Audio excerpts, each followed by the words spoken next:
500년 전 한 사내는 조선의 멸망을 예언했고 대한민국의 미래까지 내다보았다. 그가 남긴 격암유록은 오늘날 우리가 겪는 혼란을 경고하고 있었다. 모두가 외면한 그 예언, 지금 당신 앞에 펼쳐진다. 다음 영상을 놓치지 않으려면 지금 구독과 좋아요를 눌러두세요. 격암 남사고는 누구인가? 여러분, 혹시 격암 남사고라는 이름을 들어보신 적 있나요? 그는 조선 중기, 정확히는 1509년에 태어나 1571년에 세상을 떠난 인물입니다. 격암 남사고는 역사적으로는 성리학자이자 유학자, 그리고 풍수지리에 능했던 지식인이었습니다. 그를 특별하게 만드는 것은 단순한 학문적 배경이 아닙니다. 그는 조선 500년을 통틀어 가장 신비로운 예언서, 바로 격암유록을 남긴 예언가였다는 점입니다. 격암유록은 마치 암호처럼 쓰인 한문 문서로 그 내용은 종교, 정치, 사회, 전쟁, 재난, 미래에 대한 예언으로 가득 차 있습니다. 남사고는 이 책에서 조선의 멸망과 일제강점기, 광복, 남북 분단, 그리고 앞으로 도래할 거대한 변화까지 예고했다고 전해집니다. 일부 해석자들은 그의 예언이 놀라울 정도로 맞아떨어졌다고 주장합니다. 그렇다면 격암 남사고는 왜 이런 예언서를 남기게 되었을까요? 그는 젊은 시절부터 세상 이치를 꿰뚫는 통찰력과 감각을 지녔다고 합니다. 특히 천문, 지리, 음양오행에 뛰어난 지식이 있었고 이를 바탕으로 세상의 흐름을 예측하는 데 탁월했다고 전해지죠. 실제로 조선 명종 때에는 궁중에서 천문과 풍수를 보는 중요한 역할을 맡기도 했습니다. 그는 단순한 점쟁이나 풍수가가 아니었습니다. 격암은 세상에 닥쳐올 위기와 혼란을 예견하고 그것을 기록으로 남겨 미래 세대에게 경고하고자 했던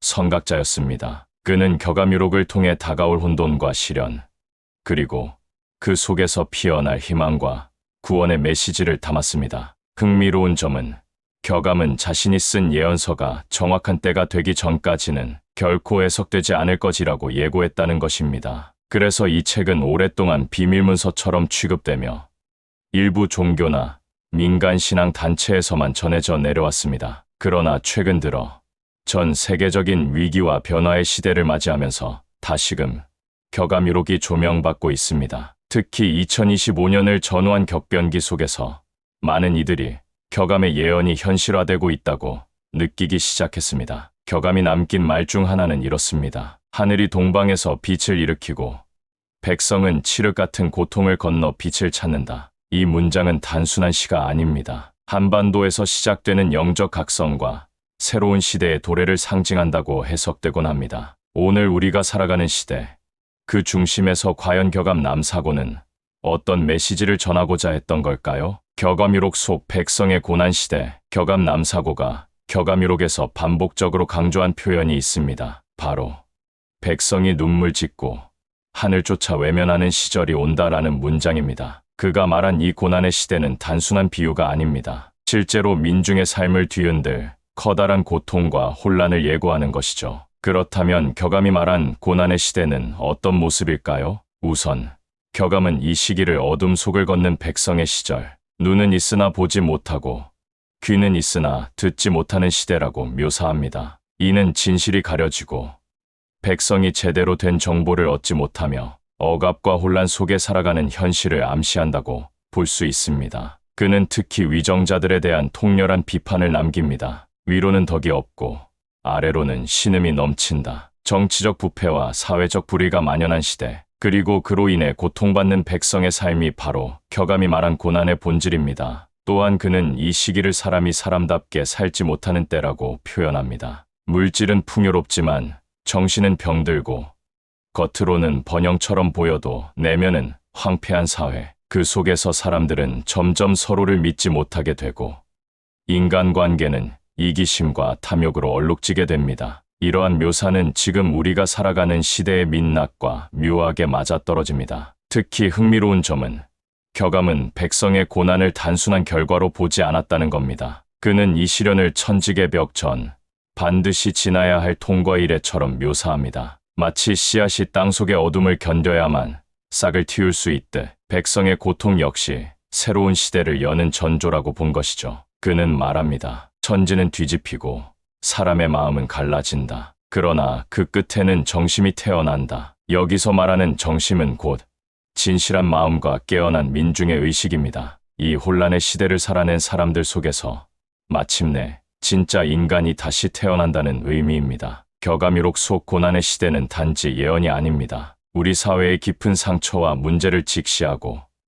그 안에서 희망의 가능성을 말하는 통찰이기도 합니다. 지금 우리는 혼란 속에 있습니다. 갈등, 빈부격차, 세대 간 분열, 환경 문제, 정신적 위기, 이 모든 것이 격암이 말한 고난의 시대와 맞닿아 있다는 사실, 여러분도 느끼시나요? 하지만 격암은 이 고통이 끝이 아니라고 단언합니다. 그는 희망의 불씨를 끝내 놓지 않았습니다. 이제 중요한 것은 이 시대를 어떻게 통과하느냐는 것입니다. 우리의 의식은 깨어날 수 있을까요? 진실을 직면하고 새로운 시대를 맞이할 준비가 되었을까요? 격암의 경제 붕괴 경고. 격암 남사고는 격암유록에서 경제라는 단어를 직접적으로 언급하지는 않습니다. 하지만 그는 분명히 부의 양극화, 민중의 붕괴, 그리고 탐욕이 지배하는 세상을 경고했습니다. 그의 예언은 이렇게 시작됩니다. 사람마다 금전을 좇고 욕심은 하늘을 찌르며 마음은 땅 속에 묻힌다. 이 문장은 돈의 눈먼 사회의 몰락을 상징적으로 드러냅니다. 그는 이어 말합니다. 천자는 쌓고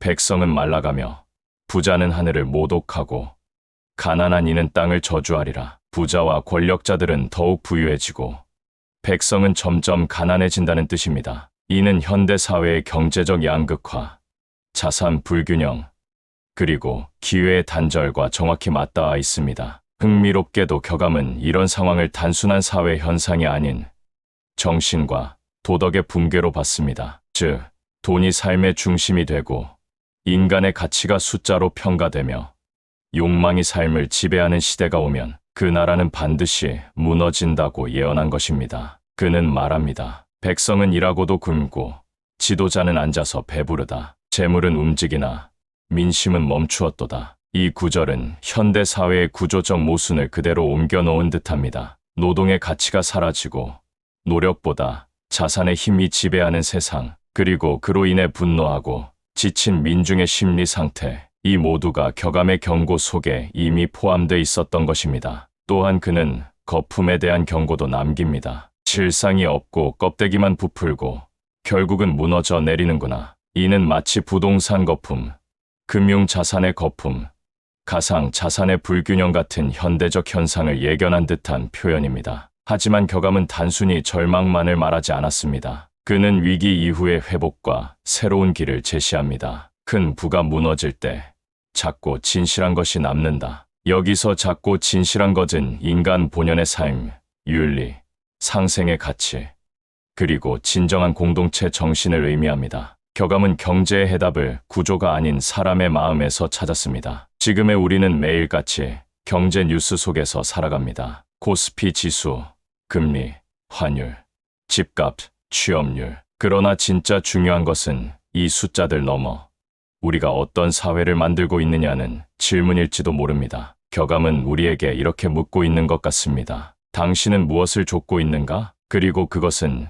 진짜 당신을 풍요롭게 만들고 있는가? 이제 우리는 선택의 기로에 서 있습니다. 탐욕이 지배하는 시대를 계속 허용할 것인가? 아니면 격암이 말한 작지만 진실한 길을 선택할 것인가? 진짜 지도자가 나타날 징조.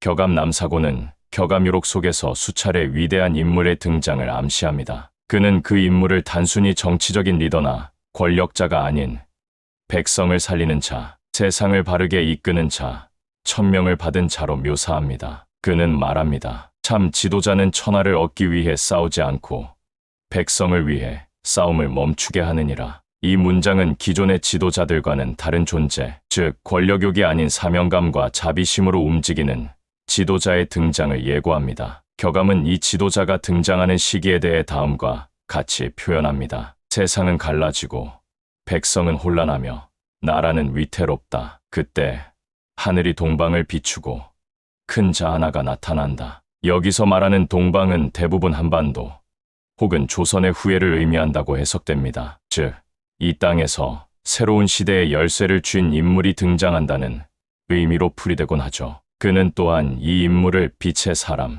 백성의 아버지, 구세의 인물 등으로 비유합니다. 사람은 있으나 보지 못하고 그가 말하나 들리지 않는다. 그러나 시간이 되어 하늘이 문을 열면 그 이름이 땅끝까지 퍼진다. 이 말은 초기에 이 인물이 대중의 인정을 받지 못하지만 정해진 때가 오면 결국 세상에 드러나게 된다는 뜻입니다. 마치 지금의 사회가 혼란하고 지도자의 자질에 대한 논란이 커질수록 이 숨겨진 인물에 대한 기대감은 더욱 커지는 것이죠. 그리고 무엇보다 중요한 포인트, 격암은 이 지도자가 기존 체제를 뒤엎는 자가 아닌 새로운 길을 제시하는 자라고 강조합니다. 그는 말합니다. 그는 강하지 않고 부드러우며 싸우지 않고 이긴다. 말은 짧고 뜻은 크며 손에는 칼이 없고 가슴에는 백성을 품었다. 이 묘사는 기존의 힘 있는 지도자 이미지와는 다릅니다. 오히려 정신적 통찰과 도덕적 리더십을 가진 인물, 즉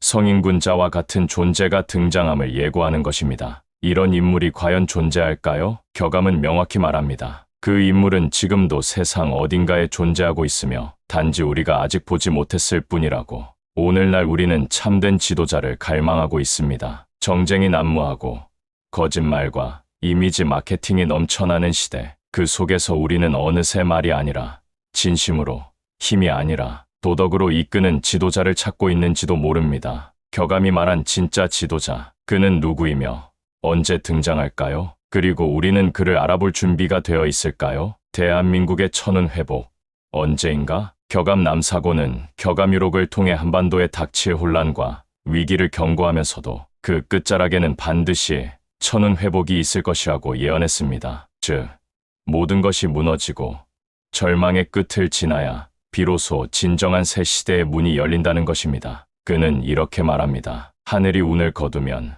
나라는 깨어지고 하늘이 운을 돌려주면 백성은 웃는다. 이 짧은 문장 속에는 한 나라의 운명과 하늘의 뜻, 그리고 백성의 희망이 동시에 담겨 있습니다. 격암은 천운이 사라진 시기를 탐욕과 혼란, 불신과 분열이 가득한 시대라고 설명합니다. 그 시기엔 참과 거짓이 뒤섞이고 악인이 오히려 성공하며 선한 자는 숨어 지낸다고 했죠. 이는 우리가 겪고 있는 현재의 사회 모습과도 어쩌면 놀라울 정도로 닮아 있습니다. 그렇다면 격암이 말한 천운의 회복은 언제, 어떻게 오는 것일까요? 그는 예언 속에서 이런 문장을 남깁니다. 7번째 검은 달이 지나고 백성의 눈물이 강을 이루면 하늘이 그제야 비를 멈추고 해가 다시 뜬다. 이것은 상징적으로 긴 고난의 시기 이후 민심이 깨어날 때 비로소 하늘이 그 뜻을 바꿔 천운을 되돌려준다는 의미로 해석됩니다. 즉,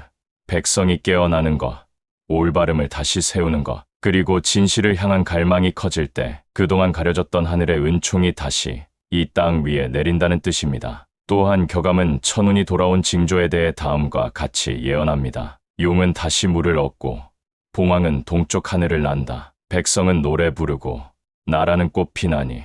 용은 곧 지도자 혹은 나라의 중심이 될 인물을 상징하고 봉황은 새로운 세상의 기운, 즉 부활과 생명을 의미합니다. 이런 존재들이 깨어날 때 진정한 회복이 시작된다는 겁니다. 격암은 단순히 운이 돌아온다는 말로 그치지 않았습니다. 그는 국민 모두가 변화에 동참할 때, 한 사람 한 사람이 진심을 품을 때 비로소 나라 전체의 운명이 바뀐다고 강조합니다. 오늘날 우리는 갈라져 있고 서로를 의심하며 살아가고 있습니다. 하지만 어쩌면 그 혼란의 깊이가 깊을수록 그 끝에서 다시 피어나는 천운은 더 찬란할지도 모릅니다. 격암은 우리에게 이렇게 묻고 있는지도 모릅니다. 당신은 천운이 다시 돌아올 그날을 준비하고 있는가? 그날, 당신의 마음은 진실한가? 2025년, 격암 예언과의 연결고리. 지금, 우리는 모두 2025년을 향해 나아가고 있습니다. 그리고 누군가는 말합니다. 2025년은 단순한 한 해가 아니라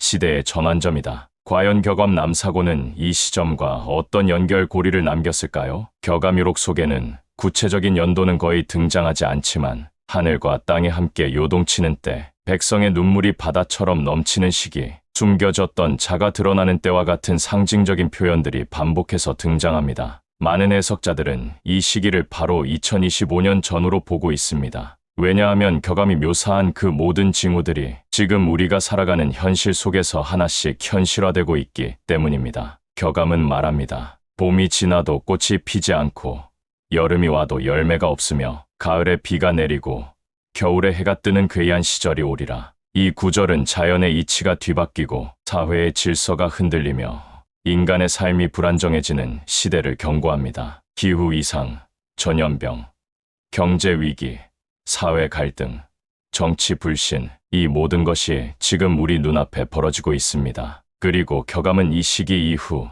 놀라운 전환이 시작된다고 말합니다. 사람이 사람을 다시 믿게 되고 하늘을 원망하던 이들이 하늘에 기도하며 진실이 드러나고 거짓은 도망하리라. 2025년은 그렇게 보면 심판과 정화, 회복이 동시에 일어나는 해로 해석될 수 있습니다. 물론 이는 단순한 예언의 해석일 수도 있습니다. 하지만 중요한 것은 이 예언이 우리 마음속에서 변화의 신호로 작용하고 있다는 점입니다. 그리고 격암은 또 하나의 강력한 메시지를 남깁니다. 어둠이 가장 짙을 때 동방에서 빛이 솟는다. 이 말은 곧 가장 절망적인 순간이 새로운 시대의 시작점이 될 것임을 암시합니다. 그리고 그 동방은 바로 한반도, 그 중에서도 민심이 깨어나기 시작한 대한민국이라는 해석이 가능하죠. 2025년, 지금 많은 이들이 말합니다. 경제의 대전환이 올 것이다. 지구적인 재앙이 다가올 수 있다. 정치사회 구조가 뒤바뀔 것이다. 하지만 동시에 정신의 부활, 가치의 전환, 사람 중심의 시대가 시작될 수도 있다고 말합니다. 격암이 예언한 수많은 징후와 메시지들은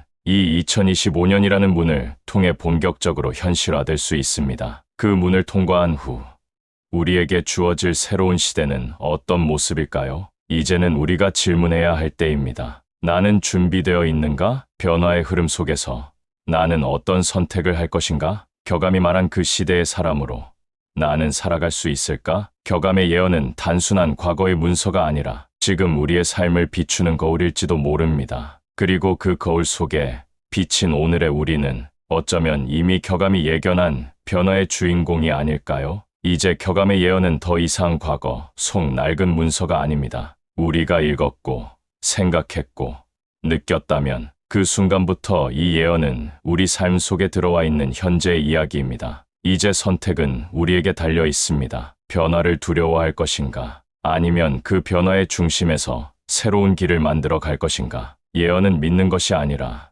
행동으로 완성하는 것이라는 말이 있습니다. 당신은 어떤 미래를 만들고 싶으신가요? 여러분의 의견을 댓글로 남겨주세요.